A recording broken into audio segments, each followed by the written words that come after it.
All right.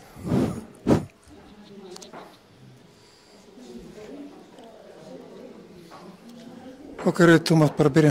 Er það ekki? Jæja, gott fólk. Góðan daginn.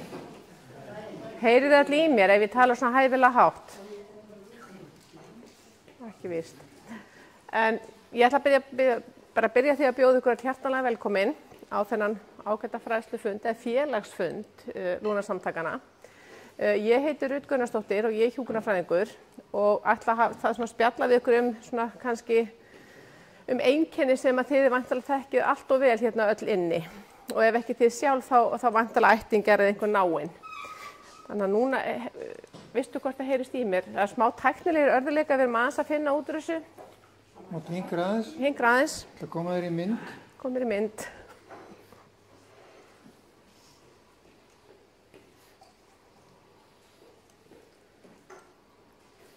Er ég honum myndarleg? Og nú sjást fæturnar að þér? Já, lekkari skóbúnaðurinn. Ég stend á öndinni. Með við erum að leika okkur hérna og býða eftir að Andrés tengið allt saman í gegn. Þá ég taki mig bara eins og ég er ekkert rosalega forföst og allt það, en þá voru það átti að vera annar fyrirlesari í dag, þannig ég er svona uppfyllingarefni.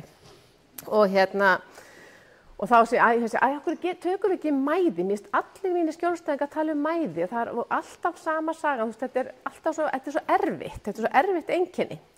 Og þá segir við á stjórnarfundunum og segir, hvernig getum við gert mæði svolítið svona sexy? Og það er bara, það finnst engum það svoleiðis. Ég er bara, nei, ég meina það ekki, hvernig getum við selt hugmyndina? Þetta sé eitthvað sem einhver nennir að koma að hlusta á sem þjáist það þessu alla daga. Og þá, svo fer Andrés náttúrulega inn á veraldarvefinn og fer í, gervigreindina og finnur þessa dásamlegu mynd. Ég á engan heiður á þessari mynd, en þetta er maðurinn stendur þú á öndinni og þetta er örugglega, ég hló upphátt þegar ég sá þessa mynd. Þannig að þá get ég sagt að fyrir sér bara lokið, það ekki? Jú, ég er sanns klárlega Ruth Gunnarsdóttir, en ég stend ekki á öndinni og ekki heiðurinn af myndinni. Jú, ég er Ruth Gunnarsdóttir, en hver átt að vera hérna annar? Það var einhver önnur... Það átt að vera hvað var það? Einmitt. Við erum öll að fara að panta tíma á Landakoti vegna minnisleysis. Það var svona innri styrkur. Innri styrkur. En hún kom þannig upp að hún gat ekki mætt í dag, en við bætum örugglega úr því. Þið munið ekki missa henni, þið þurfum bara að gera ykkur mjög góðu í dag. Þannig að þetta verður nú allt í góðu lagi. En má ég þá byrja? Gjör svo vel. Það komið, ok. Fyrir þá sem ekki þekkja mig, þá heiti ég sem sagt Ruth Gunnarsdóttir og er hjúkrunarfræðingur og hef verið að starfa ansi lengi í heimahjúkrun og mikið í heilsugæslunni og hef verið líka hjá Lúna heimateymun eða Lúnadeildinni sem er A3 í Fossvogi sem hefur sinnt Lúnasjúklingum mikið. Ég er sem sagt sérfræðingur í hjúkrun langveikra og þá er ég svolítið svona með, ég er ekki bara með lúnasjúkdóm heldur einnig með, eins og maður segir sykursýki, það eru krónískir verkir, það er nýrnasjúkdómar, hjartasjúkdómar, þannig að þetta er allt í bland. Og það þekkja kannski það nú margir því miður eigin raun að það er ekki einhver svona eitt sem að hrjáir mann. En við ætlum að tala í dag mæði og svona reyna að sjá hvað við getum gert í því. Þannig að nú þarf þú örugglega að skipta yfir á næstu glæru. Það er þannig með mæðina að við ætlum að bara ræða áhrif á lífsgæðin okkar, hvernig við getum reynt að, þetta er svo flókið fyrirbæri, við þurfum að ná tökum á á mæðinni dagsdaglega, en hún skýrist ekki eingöngu af lúnasjúkdómi eða skertu þoli, það er svo margt sem kemur þarna inn í. Og fólk upplifi, getur þú svissað glæru? Þú gerir það hjá þér? Gerir ég það hjá mér, já? Eða ekki? Nei, ég get það ekki því þessi tölvu er ekki tengt við neitt. Býttu nú við.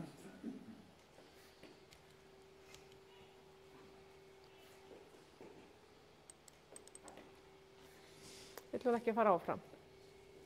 Hér svo vel. Já, sko. Þetta er alltaf komið hjá okkur. Við erum búin sem 7, en allt í góðu. Nei. En eins og ég komið fram þarna, einstaklingar sem upplifa skynja mæðu á mjög mismunandi hátt. Og það er svo margir ótengdir þættir sem geta haft áhrif á það. Það er talað lífeðlisfræðilega, andlegi þættir, bara félagslegi þættir, svo eru umhverfisbundni þættir og bara þetta hefur allt svo mikil áhrif. Og það er talað bara þessi ýmsar leiðir til að draga úr mæðinni og við ætlum að reyna að fara yfir það svona saman. Og svo er náttúrulega reynslusögurnar ykkar líka svolítið dýrmætar svona eftir fyrir þess að getið þið kannski deilt því eitthvað sjálf ykkar á milli. Þannig að þá mátt þú fletta einu þú getur. En mæði er svona öndunartruflun sem lýsir sér þannig að einstaklingur á bara mjög erfitt með að fá nógu mikið loft í lungun. Þetta er mjög eðlilegt, við mikla áreyslu mjög eðlilegt að vera móður. Ef maður er að baksa eitthvað þá verður maður móður. Og þá er það kannski meira ef við kemur við einhverja óvæntar aðstæð, það kemur svona skyndilega, þú ert ekki að gera neitt og þú ert alltaf upplifir alveg ofsalega mikla mæði. Og í 85% tilfella svona cirka bát að þá er þetta, getur mæði komið út af astma, lungnabólgu, blóðþurrði hjarta, öll konar hjartasjúkdómum, lungnasjúkdómum, hjartabilun eða langvinni lungnateppu. Og svo geta líka verið að sálrænum völdum eins og svona flemturköstum, kvíða, það getur verið á blóðleysi, fólk sem er á lágt blóð, hreyfingarleysi og ofþyngd. Og ef einhver veit ekki hvað flemturköst er, þá er það svona hræðslu eða óttaköst, bara fyrir þá sem er kannski mögulega þekki ekki orðið. Þannig að þetta getur allt valdið okkur mæði og þá er spurning, þú veist, maður kannski kemur og maður kafna á mæði bara af hverju er ég svona móð og ég veit ekkert af hverju, en þá getur það verið sambland þessara þátta og þá er oft svona góður á dýr, hvar maður á að byrja. Þú veist, það er ekki alltaf lausnir bara ég heiti sestunni og hvílduður út mín, heldur svona hvað, af hverju er ég að fá hérna bara ofsa kvíða kasta því ég næ ekki andanum. Svo kemur þetta með mæðina, þú mátt kannski svissi yfir og lestu bara. Að þetta er sem sagt talað vítarhring, þið hafi örugglega, þeir sem hafa farið á Reykjalund eða verið þar eins og endur hafa örugglega heyrt vítarhring mæði og hreyfingarleysis. Flestallir hafa örugglega heyrt það. Og þetta er þessi skilgreining að það sé búið að skilgreina mæði þannig að þetta er svona tilfinning eða bara svona skynjun. Þeir finnst eins og þú þurfir að fá meira loft og það er óeðlilega erfitt að anda. Maður bara nær ekki andanum. Og þetta er sama ég var að segja áðan, það er mjög eðlilegt að vera móður við mikil átök, þá eigum við að vera móð því að þá þurfum við meira súrefni og við þurfum að mæðast til þess að ná í það. Og þá ef fólk er að hlaupa eða labba hratt eða gera eitthvað, að þá förum við að anda dýpra og hraðar og verðum móð. Sjáu þið á glærurnar? Bara ein spurning. Já, ok, flott.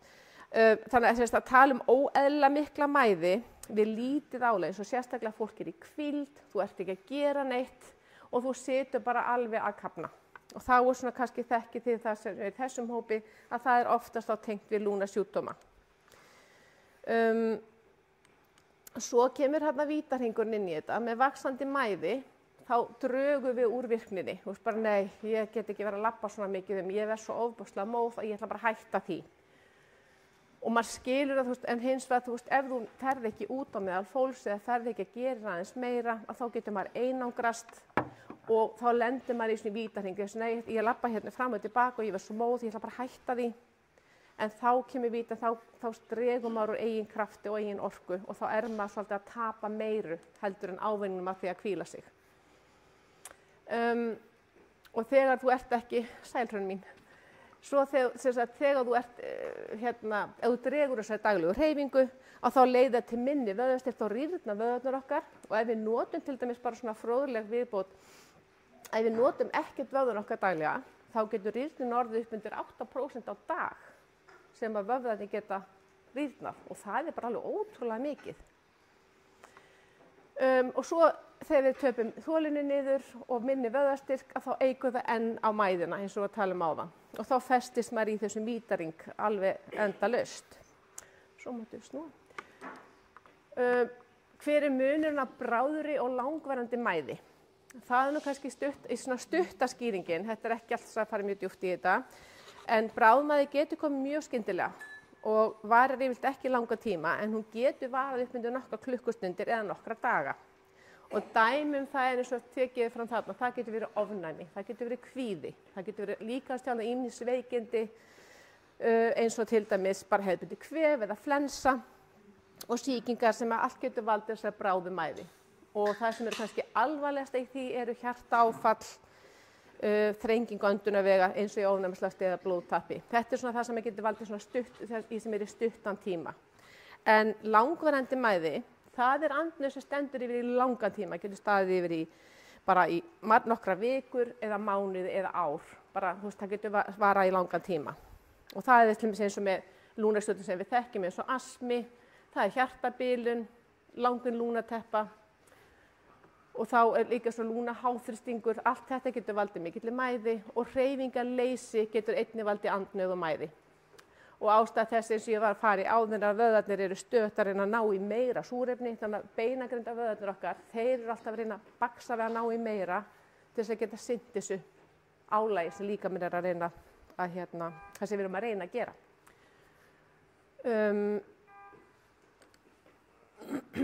Já, þú komið. Já, þetta. En það eru alltaf ýmsar leiðir til að draga úr mæði og þið eru sjálfsagt örugglega ekki ykkar að heyra þetta í fyrsta sinn. Það er náttúrulega eins og ég er búin að koma inn á nokkuð sem nú með hreyfinguna. Það er líkamsþjálfun, það styrkir hjarta og lungu og vöðva.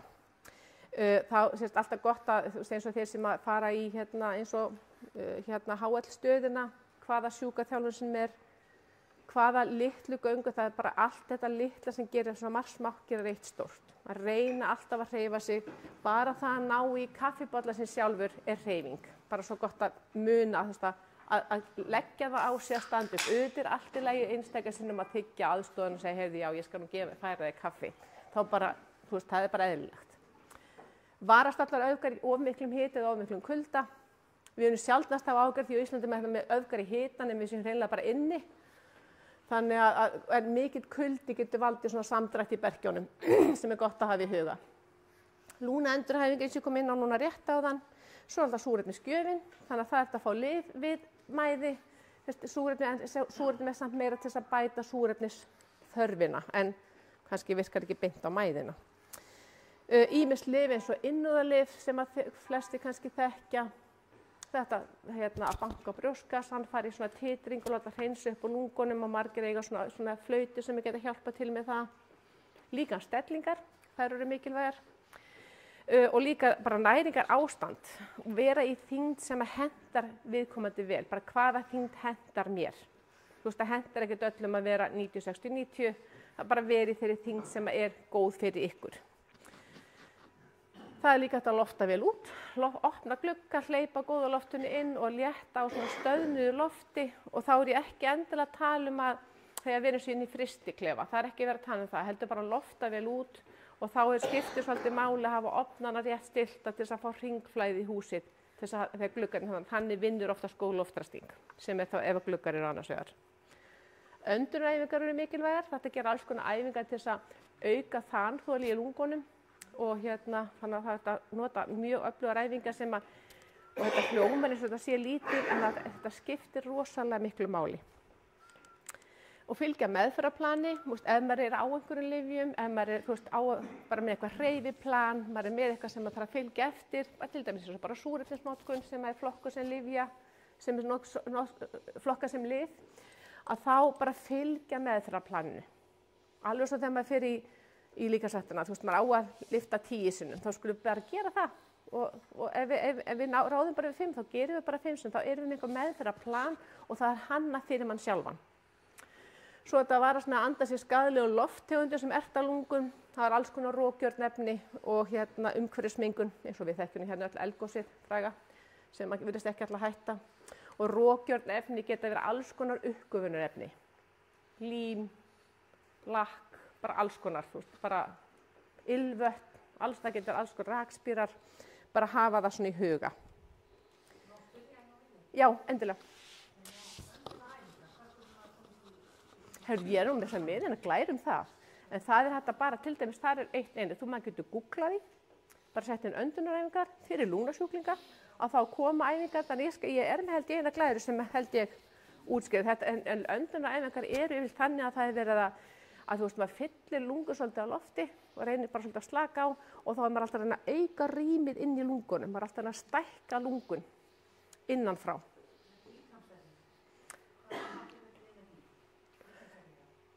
Það kemur líka önnur glæra, þessi konur er alveg með þetta. getur bara komið hingað.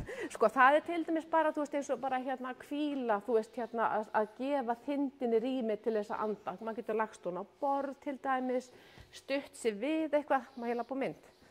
Þú veist, maður getur stutt sig við eitthvað, þú veist, maður getur hallað sig fram og þá fær maður svona, þá léttir það á öndunni. Eins og til dæmis þetta maðurinn í grápeysunni hérna, ég veit ekki hvað heitir, sælblessuð, Guðjón. Guðjón gott dæmi, svo alltaf settist hann bara upp, að það einmitt þetta. Já, einmitt, að þá, og breytustellingar, þetta svona hvernig maður getur létt á öndun. Já, ekki að gera lungun alveg minni og vera í fóstustellingunni. Ha? Já, akkurat, þetta er nefnilega þeir sem hafa farið gegn prógram á Reykjalandi, kunna alls konar tricks, ég mæli með. Ég hef aldrei unnið þar en mætti halda ég eftir hlutabréfastundum.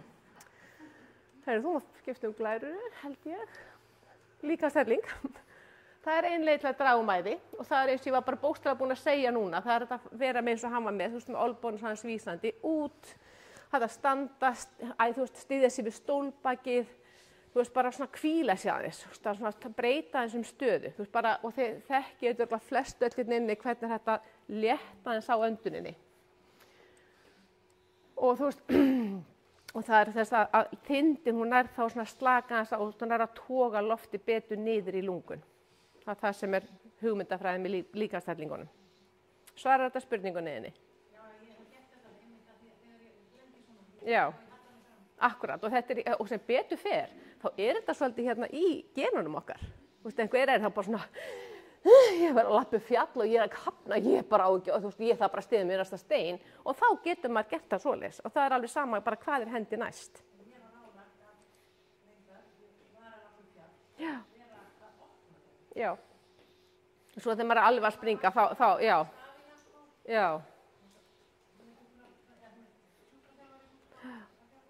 já, og þá gefur líka meira rými, en þegar maður er komið í mikill andnu, þá fer maður kannski aðeins hérna, já, en þetta er góður punktur, mjög góður.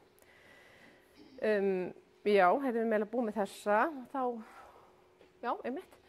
Mótstöðu öndun, það er önnur spurning sem kom inn með áðan, það er með þetta bara með að ná svolítið að slaka, þú veist, þegar maður er að kafna úr mæði, þá er rosa það að segja, hefur slakað nú ákona góð, því að þú veist, maður er svo yfir, þú veist, fólk er svo spennt, því að það er bara að kafna. Þannig að það reyna að ná slökuninni, andarólinni nefið og best ofta að gera þessar æfingar, ekki miðju andnauðarkastinu, heldur gera þetta ofta þess á milli. Þetta er þjálfun sem þetta er að gera hvenær sem er, hvar sem er. Og þetta ámar kannski að stunda oftar meira að segja en að gæsa með þeir sem eru með heilbrigða og góða lungu. Að fólk, ég veit ekki hvort að þetta var alltaf kallað andarp eða dæsa mínu heimili. Þótti ekki mér fínt að svona anda djúpt inn og svona aðeins að anda svo frá sér. Og amma mín, henni fannst þetta bara, ömmu minni fannst þetta ekki smart. Henni fannst ég bara hvaða andarp er í þér barn. Þú veist eins og ég væri bara gaman með þess að ég var alveg að fara dett í gröfina og ég var bara krakki. En þá fannst mér þetta gott. Þú veist, anda ofslega djúpt og svona bara út með það. Og þetta eins og ég geti kannski mögulega lesið, þetta þrýsta vörunum saman til að vera með viðmót á móti, þannig að það fari ekki allt út í einu. Og þetta er líka hægt að googla á veraldarvefnum. Þannig að þetta er svona, þetta er ein tegund af æfingu sem bara hefur yfirleitt bara reynst afar vel. Og flestir sem hafa farið gegnum Reykjavík, þetta er örugglega næstu því bara gefið með eins og lýsi, eða ekki? Já, ég held það líka. Þannig að þetta er örugglega reynst bara mjög vel. Og endilega ef þið eru ekki að gera sæfingar, þó þú farið ekki með neitt annað heim í dag en að þú veist að nota hvíldarstellinguna og fara í nota þessa öndunar æfingu. Endilega gera það, því að hún mun alltaf hjálpa manni. Með þess að þegar maður heldur að það sé ekki gagn fyrir manni, þá er þetta samt alltaf að víkka lungun innanfrá, eða geti ímyndað ykkur það. Svona næsta glæra. Þetta er þetta sem við erum búin að tala um að með vítarhringinn aftur vil ég fara í þessa glæru því þetta skiptir svo miklu máli að þetta, ef maður er með minni hreyfingu, þá leiðir það af sér minni vöðvastyrk og með minni vöðvastyrk þá verður minna þol og þá eykst mæðin.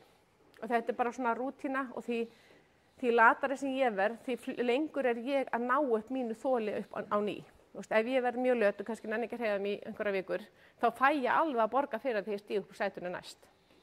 Ég dett stundum alveg í því þetta er Netflix og allt þetta, en þá þarf ég svolítið að rífa mig í gang og ég held að allir þurfi þess. Þannig að það er betra að gera minna stöðugt, heldur að taka áhlaup, þú veist, einu svona ári. Það er miklu betra að gera svona stöðugt að gera eitthvað. Ok, og hreyfingin, og af hverju fólk, af hverju þarf ég alltaf að vera að hreyfa mig svona mikið, ég verð svo móð.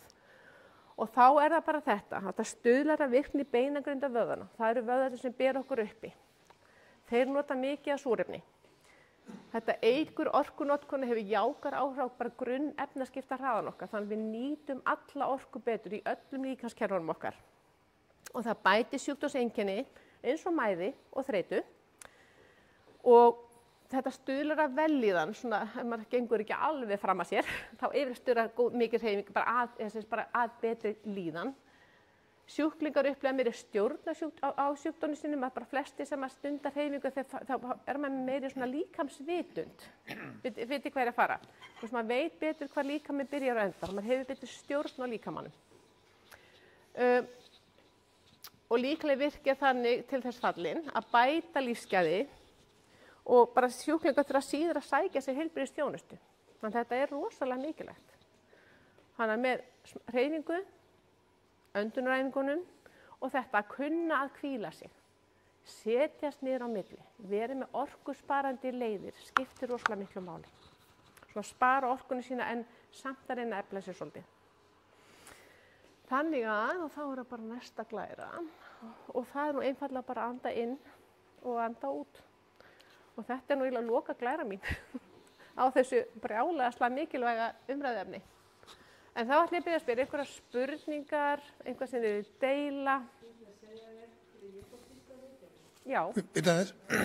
Já, heyrðu, það er hátalari. Þetta byrja ykkur að tala hérna í þessa apparat hérna og spurningarnar heyrist að því við erum að taka þetta upp. Ok. Þegar ég fór í fyrsta skipti Reykjavík, það eru mörg ár síðan, þá kunni ég ekki eins og anda. Nei, hugsaði þér. Ég meina, að anda niður í kviðin. Þú nefndir það blekki, það var bara bylting. Akkurat. Þetta er kallað kviðöndun eða sumir kallar það jógaöndun, það er eftir hvað fólk kallar það með að anda blása alveg niður og sumir bara svona aðalega víkka líka lungun. Og til þess að víkka lungun þá þarf maður að anda í maga því þá sogast lofti niður. Þannig að þetta er alveg hárrétt hjá þér. Ég var heil ekki að læra þetta. Já. Það er mjög skemmtilegt að fylgjast með fólki sem er að læra fyrst svona djúpa magaöndun. Það er mjög skemmtilegt því það er, þú veist, það hafi ekki lent í þessu. Þú veist, ég lent í þessu sjálf, þannig að ég var að læra þetta. Ég er bara guð minn almáttugur þegar maður heldur maður geta eitthvað því það er bara meðfætt. Og þá lendur maður stundum í smá ströggli. Er einhver önnur spurning sem brennur á? Einhver sem vil deila einhverju, einhver sem veist eitthvað, eins og henni fannst eitthvað vanta. Bíddu aðeins. Já, það er hérna hátalara maðurinn.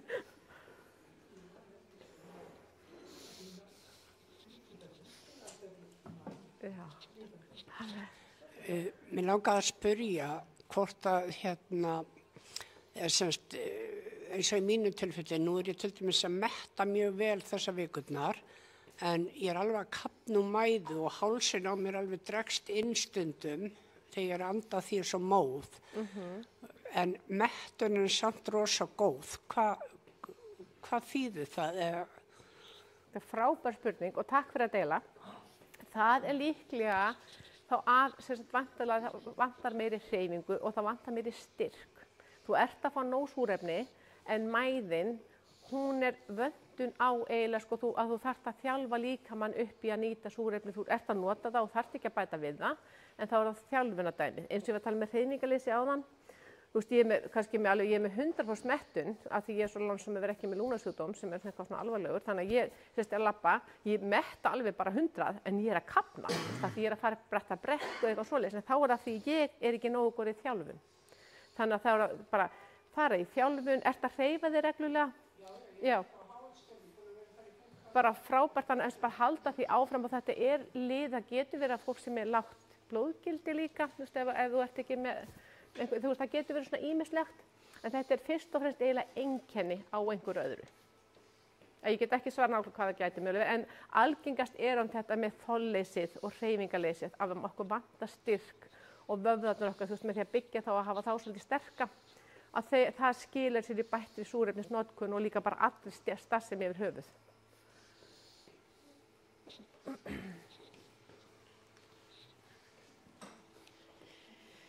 Ég hérna með eina spurningu. Nú ég á Suðurnesjunum. Einhver svona lungnahreyfihópur þar sem að væri gott að vita af?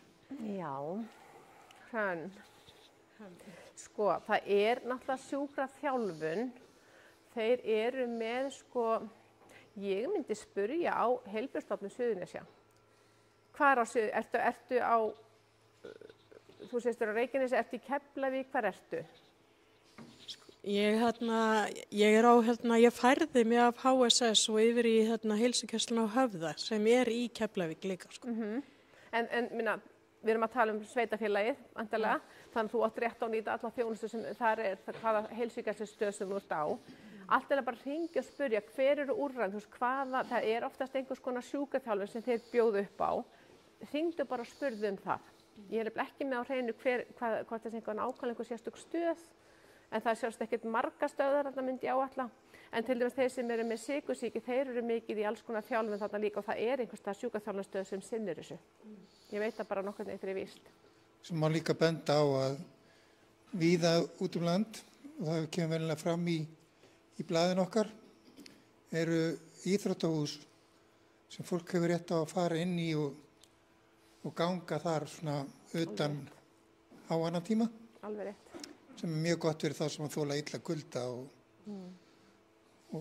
íslenskt veðurfar. Svo þetta að fara til tenni. Í Bandaríkjunum snýr þetta öfugt. Þar fyrir fólk inn í mollin og lappar þar, eins og inn í Kringluna og lappar þar, já því það heitt úti. Þannig það ýmis vandamálin. Ok, en það eigum við þá að segja þessu, nú líka kannski enda bara því að þið njótið samveru með hvort öðru eða þess að við hvort annað. Að Nei, ég ætla bara ekki að messa neitt meira. Nema að sé einhver spurning sem brennur. Þetta var nú bara svona kannski hugmyndafræði að spjalla þessu mæðina, en ég ekkert að fara endilega alveg strax þannig að... Ég held að við bara slökkum á allavega upptökunni. Er það ekki? Og við heldum áfram að spjalla og drekka kaffi og gúffi í okkur það sem eftir að þessu brauði. Já, okkarlega. Bara takk hérlega fyrir áheyrnina. Ég ætla að vona að það hefði svarað einhverju spurningum.